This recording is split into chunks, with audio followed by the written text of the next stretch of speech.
Actually, meron na akong vlog for this Wigo G automatic. Pero gusto ko lang ipakita dito itong orange metallic natin. Okay? So ito, isa to sa panlaban natin sa oil price hike. Sobrang tipid nito, fuel efficient. Bakit? Syempre CVT engine to. And you won't believe this, guys. May time na ganito, yung kapitbahay namin meron nito at 7 kaming sumakay. Actually, hindi ako nakaramdam na nahirapan siya sa 7 kami nakasakay dito. So, this one is the orange metallic. Ulitin ko lang, meron akong vlog for this, yung inside and out and everything, all the buttons and everything. Okay? So, gusto ko lang ipakita dito yung orange metallic. Pero, para hindi masayang tong punta nyo, of course, iikutan natin to ngayon. Okay. Good. At least, chinek ko na agad kung nakabukas yung tailgate eh. Minsan kasi while I vlog, hindi pala na-open yung tailgate because hindi na-connect yung battery.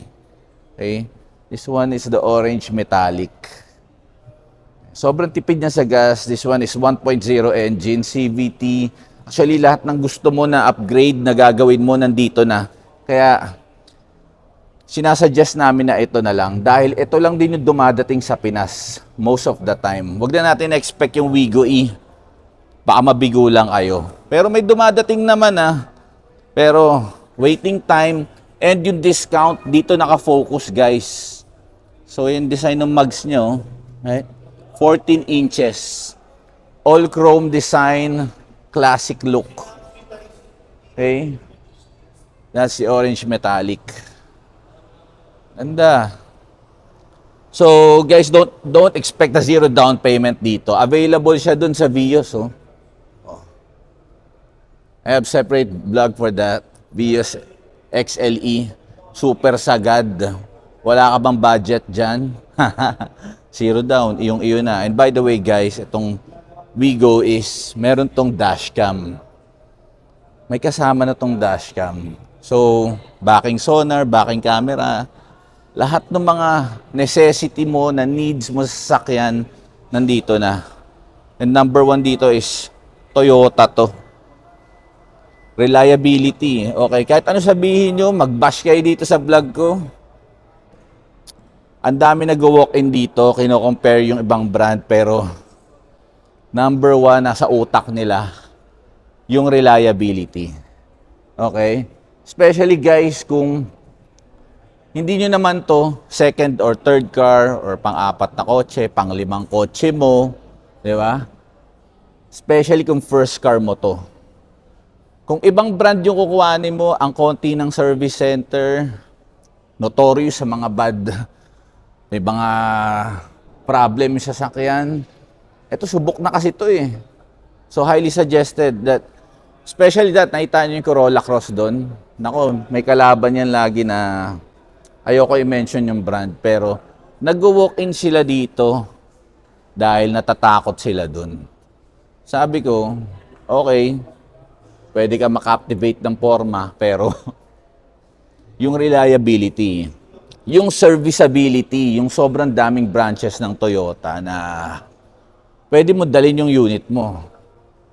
Ibabalik at ibabalik ka lang. Kaya niya meron akong kilala. First car daw nila, nagtanong siya sa mga tito niya, no choice. Talagang Toyota yung sinadjust sa kanya. Ayaw mo sakit sa ulo.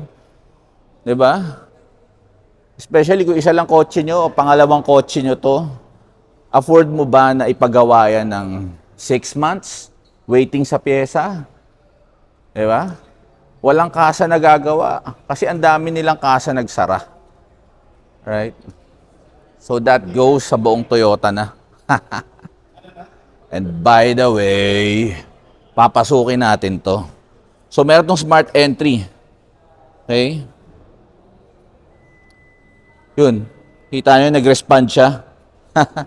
And meron tong integrated signal light. Orange metallic. Ulitin ko So, hopefully narinig nyo Okay, nag-react siya. That's the smart entry. Door panel design. Nice. Complete siya ng controls sa lahat ng windows. Cursor button. Ito yung pang-select kung left or right na side mirror i-adjust mo. Door function, door lock, hard plastic. And I have to apologize dito sa vlog ko dati na nagkamali ako. Hindi to auto retract. Pero pwede mo siya i-fold and unfold. Okay? One cup holder extended, one speaker, pang-open ng gas. And ito yung pang-open ng hood niya, guys. Ayan, nakita nyo ba? Ayan, ito yung dalawang daliri ko. So you have to pull this para mag-open yung hood. Lagayan ng card, coins, traction button, aircon vent. Okay? Fabric design. Pwede nyo lagyan ng seat cover yan kung ayaw nyo yung design. Right? Napasok tayo. Isang mabilis na ratsyada lang to. Okay? At kahit anong gawin mo, pabalik-balik ta rin. Wag natin sayangin yung hard-earned money nyo. Okay? Kung first car nyo yan, definitely Toyota nyo na. Yung mga ibang clients namin dito, nagtatry sila ng ibang brand. Sa napansin ko, madami pala siyang sasakyan. So, kahit magloko yung sasakyan na yan, hindi naman kilala, or may mga issues na, dahil nga, gandang-ganda siya sa itsura, 'di ba? Captivated sa itsura. Yun naman tayo madalas tinitignan muna itsura Tama naman yun. Pero kasi marami siyang sasakyan. Okay lang, magloko yan. Hindi nagagawa agad yung sasakyan. Walang pyesa. Pero, marami pa siyang ekstrang sasakyan. Pero kung gagawin yung workhorse or first car nyo yan, 'di ba? Dito na kayo sa subok. Safe. So, ito yung volume control, skip ng radio station or song. Mode is the shortcut. Discuss ko lang ulit. Sarap i-discuss nito Every time you push this, nagsa-cycle yan. AM, FM, Bluetooth, 'di ba? Okay? So, while driving, nakafocus ka sa road, then naisipan mo, ayoko ng AM, FM nga. Bluetooth connection, 'di ba? Habang nagda-drive ka. So yun lang yun. Silver accent, plastic. Ito this one is ang ganda ng feel niya. Okay?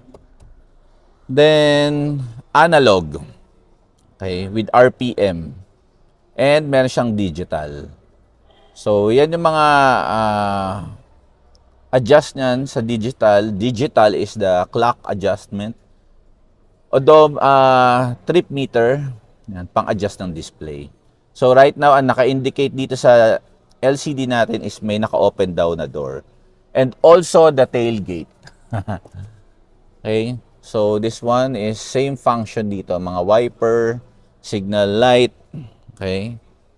So, ito ang design ng monitor natin. Ayan, kasi laki siya ng kamay ko. See that? Ayan.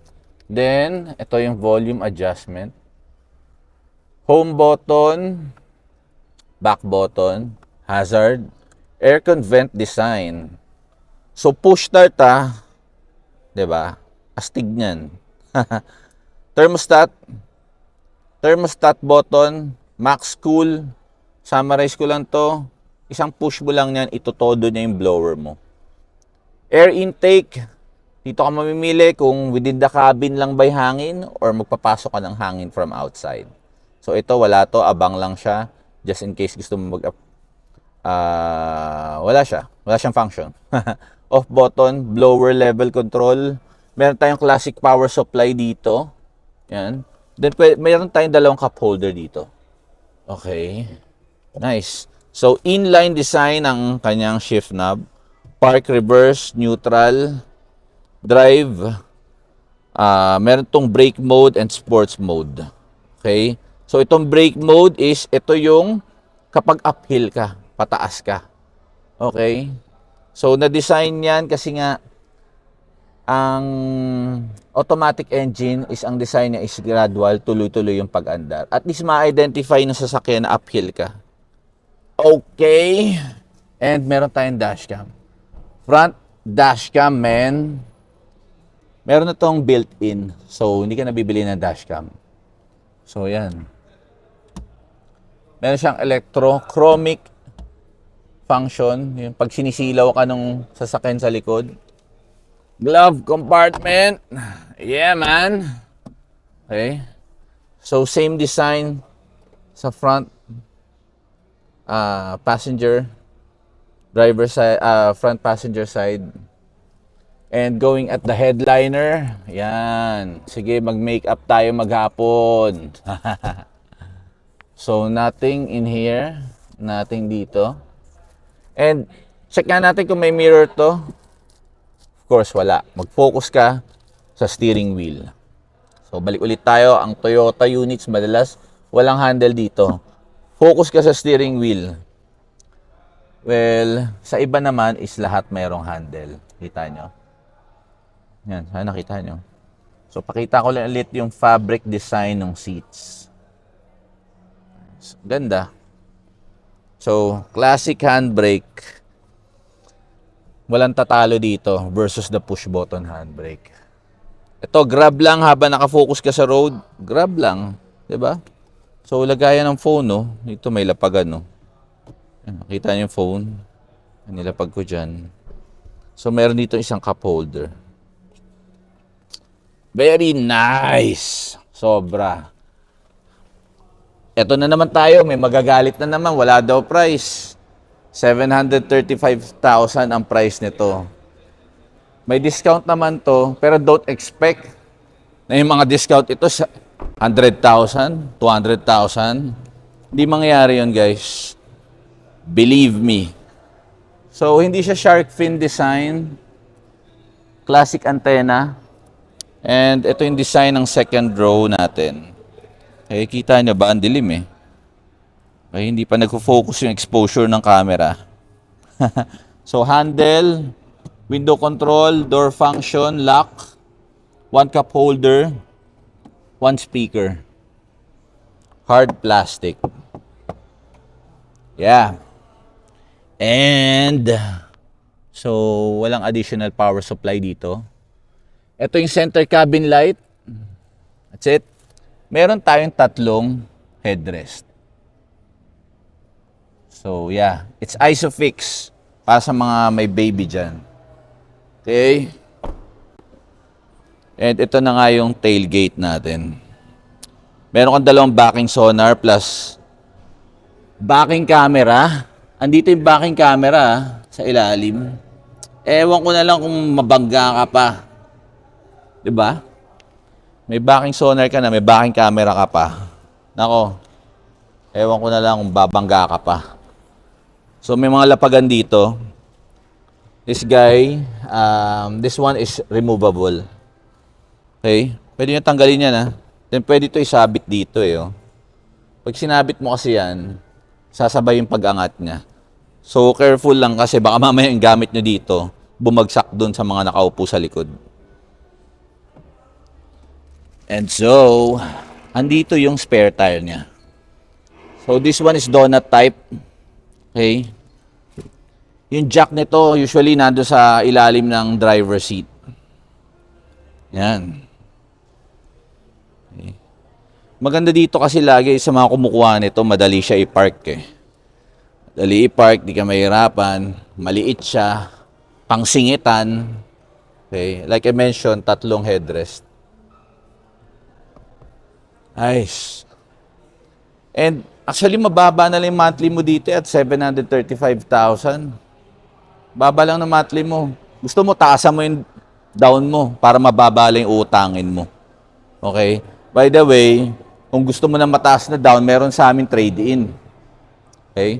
Trade-in mo yung lumang sasakyan mo just in case, for example, ang appraised value is 300,000. Ang laki nung mababawas dun sa uutangin mo. Okay?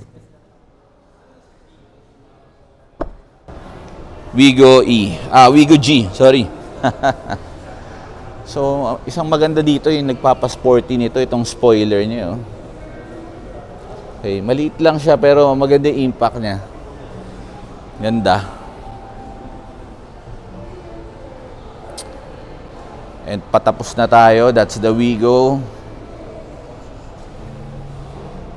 Okay? Pwede mo to ipangregalo sa anak mo. First car sa family. Point A to point B unit. Super sulit. And dahil Toyota to, of course, yung reliability percentage sobrang taas versus the other brand. Diba? And share ko lang to ha, 0 down, 80 hybrid. Gusto mo medyo mas mataas na ground clearance, that's the race. So actually, pinagsama-sama na dito, panglaban natin sa oil price hike ko. 80, 0 down, hybrid. Wigo 1.0 engine, sobrang tipid. Oh, wala kang pera. Yan oh. Vios XLE, 0 down. Ewan ko na lang kung tumawad ka pa. And that's the race. Solid. Stop recording.